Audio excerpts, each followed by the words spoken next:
Okay, Assalamualaikum. Very good morning. Hi everyone. Welcome back to Instrumentation and Measurement. Today's topic is inductive transducer. Okay, let's move on. So before we talk about inductive transducer, let's talk about briefly to introduce to you what is inductor and what does it mean by inductive. So an inductor is basically a device consists of a coil wrap a coil of wire. See, if you look at this picture here, it's a coil of wire wrapped around some kind of core. So basically in between the wire here, it can be either an air core or an iron core. Okay, so the core can be either air or can be of any ferromagnetic materials. Okay, what do I mean by ferromagnetic materials? It's basically it's a type of material which can be easily magnetized under magnetic field. Okay, for example, mostly common material for ferromagnetic material are iron, cobalt, and nickel. Okay. So the basic principle is that I think you have learned this before. I think in your previous years during your high school, perhaps on electromagnetic. Okay, when current flow through a coil, a magnetic field is created around it, and it will create two magnetic poles. Okay, so if you look at this picture down here, if we put a current going through the loop of wire, and then a magnetic field is created. This blue line here, all the magnetic fields are created, and we get two poles. Basically, this is a north pole or a south pole. Okay, all right. If you look at this figure here, this is the line of the magnetic field. It will go around and around. Okay, so by using a magnetic core, okay, the magnetic field will be much stronger and much more concentrated. Okay, I'll explain you in the next slide. Okay, so if you look in this figure, okay, there is two configuration here. On my left here is basically an inductor without any ferromagnetic material as core.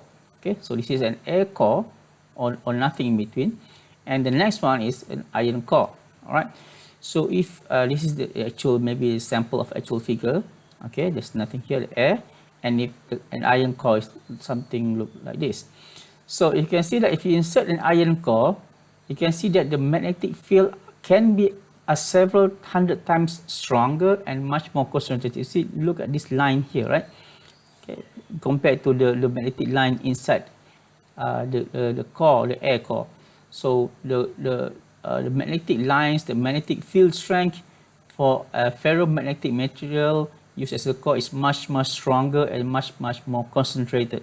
Okay, compared to an air without any core or an air core. All right. So this is another configuration, typical configuration of an inductor. It's basically used as a basis for any transformer.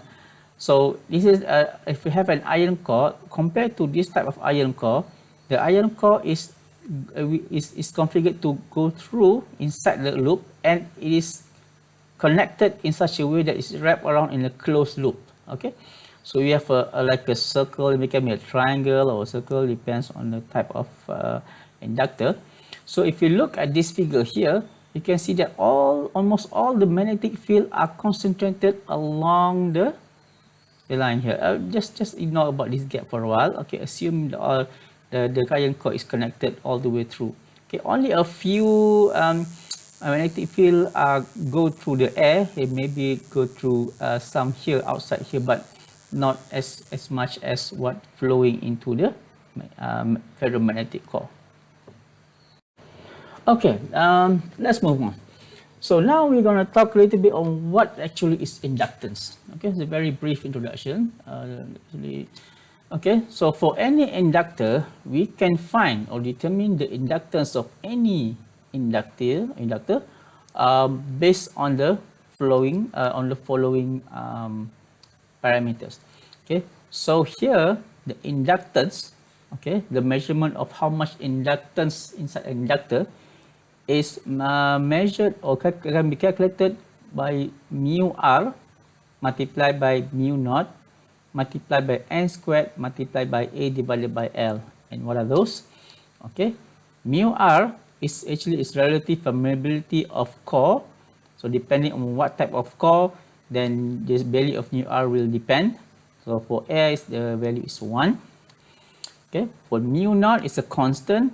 It's 1.26 times 10 to the minus 6 is the permeability of free space or vacuum. N here is the number of turns in the coil. Okay, if you look at the coil here, okay, you can see that there are how many turns? There are 1, 2, 3, 4, 5, approximately 5 turns.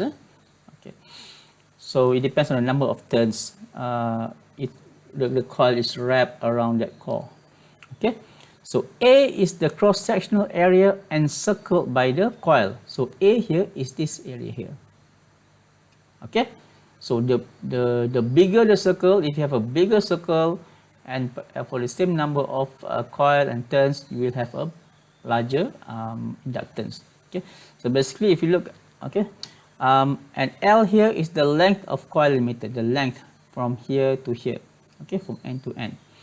So basically you can see that the inductance is proportional to all these parameters, but it inversely proportional to the length. So if you lower the length, you will increase the inductance. Okay.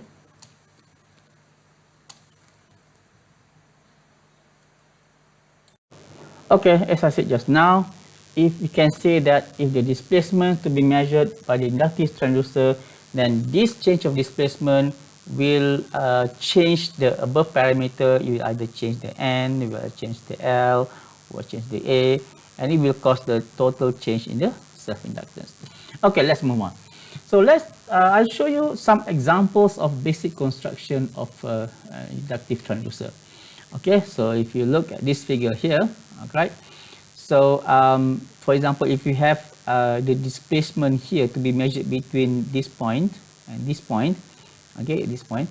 So if you move this point here, and there's a pointer, there's a wire that connect to the inductor, and then you will have basically, if you move up and down, basically you are changing the length. Okay, if you change the length of the inductor, the effective length, and then you will change the inductance value.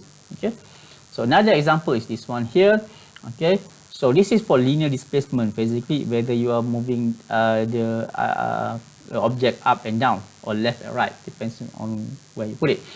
Okay, in this case, for example, if you have the same principle, but you are measuring an angular, let's say you move in a certain degree, maybe 70 degrees, 10 degrees, so the effective inductance, the total inductance will change depending on the position of the wire here. Okay, and another one is this is basically another type of inductive transducer configured to measure linear displacement. As you can see, the object to be measured, the displacement is attached to this point here, to the ion core, and the ion core will move either in and out of the coil. So basically you are changing the what's the permeability, okay, the mu r mu naught, because if you move the core totally out from the coil, and then you will have air inside the core. So if you change the mu r or mu naught, mu r, then you definitely will change the inductance. Okay, so I hope you got that. Okay, now let's move on. So the question is now, what is an inductive transducer? Okay, so inductive transducer is a device which converts a non-electrical quantity. It can be a pressure or displacement or level and so on and so forth into an equivalent electrical quantity based on or due to change of inductance. So I remember on capacitive transducer, it's basically a device that perform the non-electrical quantity into electrical quantity based on capacitor principle. But so inductive transducer is a device which performs its function based on inductance working principle. So inductive transducer work on the principle of inductance by the change of any change in the quantity to be measured. Okay, for example, displacement. So if you measure displacement, and it will translate into equivalent inductance value. So the input can be displacement, speed, acceleration, pressure, etc.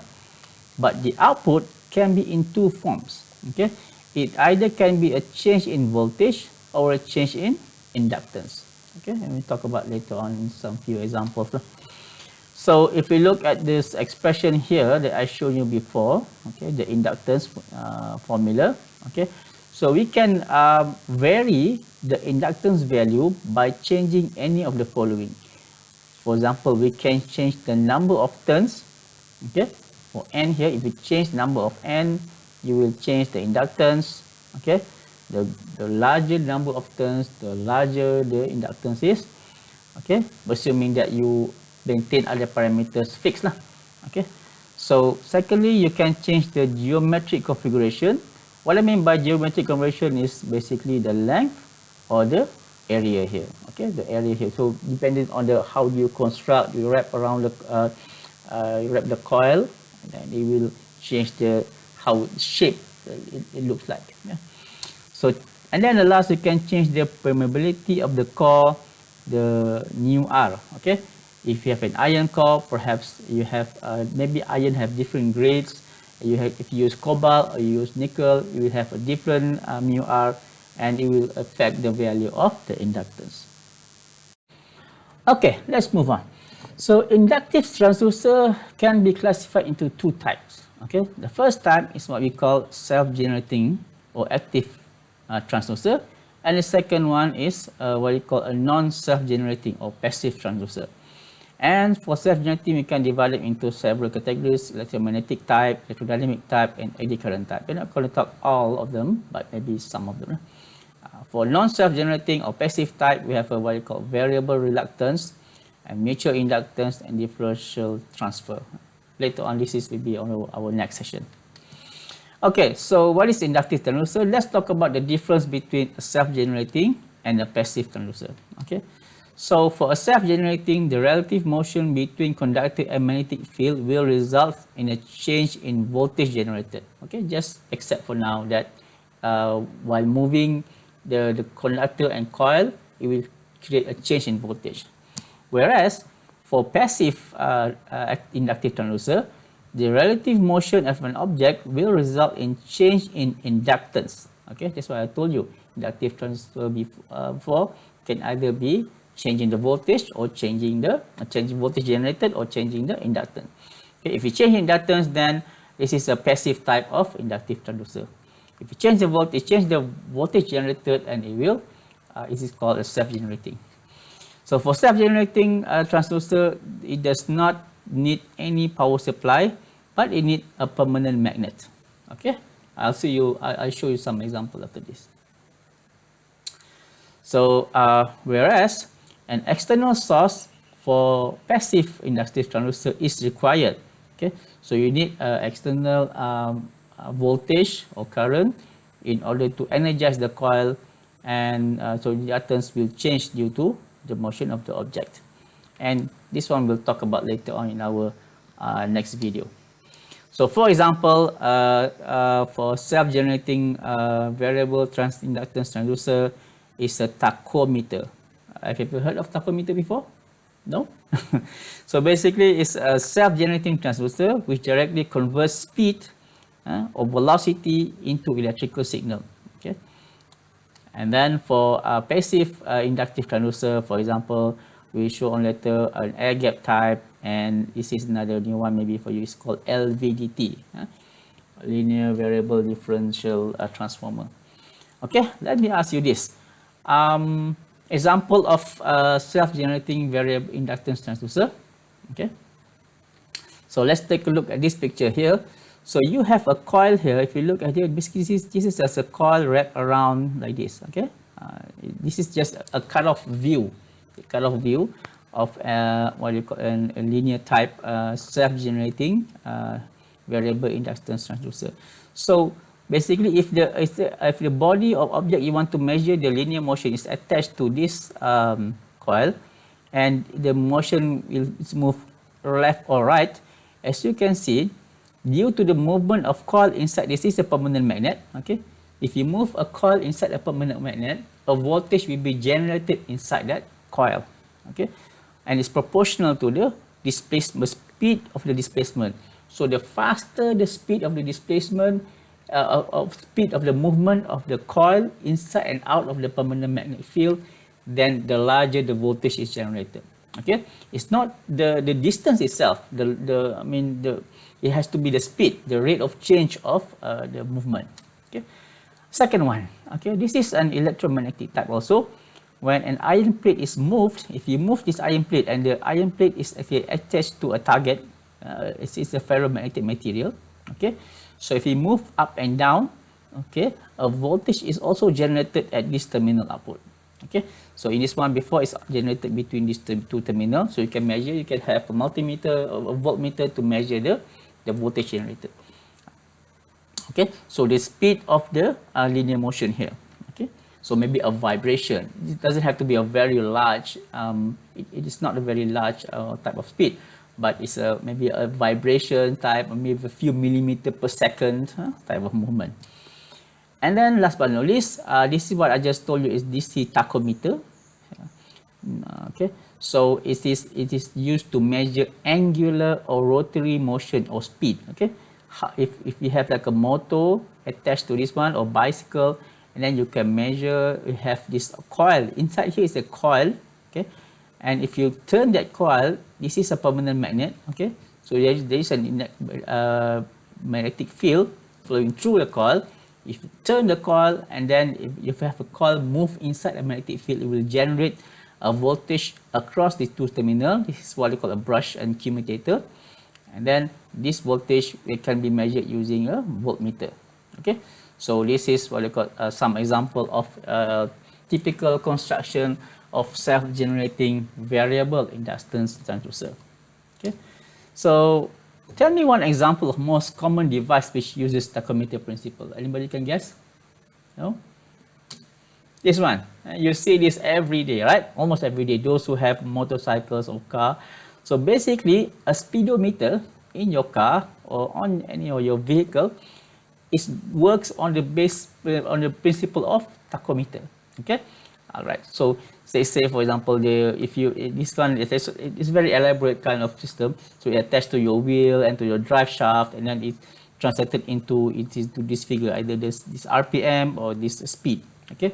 So these are based on inductance type of. It can be any other type, maybe capacitive or other, but it's one example of what we call a tachometer. Okay, I think that's all for now for first video on inductive transducer. I'll see you again in our next video. Stay tuned and bye now. Okay, thank you very much. Assalamualaikum.